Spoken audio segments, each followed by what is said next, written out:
बहुत समय पहले एक राज्य में दो राजा राज करते थे।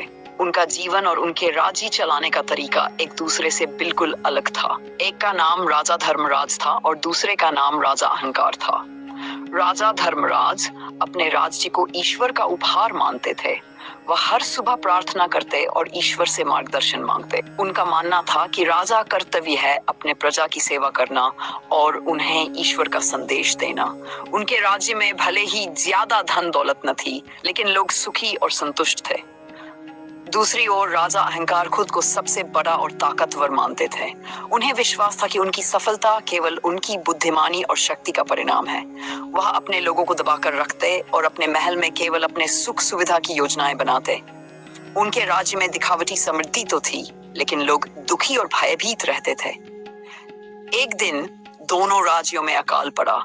राजा धर्मराज ने अपने भंडार खोल दिए और ईश्वर पर भरोसा रखते हुए प्रजा को खाना और पानी वितरित किया। उन्होंने हर गांव में जाकर प्रार्थना सभाएं रखी और लोगों को साहस और धैर्य से काम लेने को कहा। धीरे धीरे उनके राज्य में खुशहाली लौट आई। वहीं राजा अहंकार ने अपने खजाने को छिपा लिया और प्रजा से कहा कि वे अपनी समस्या खुद हल करें।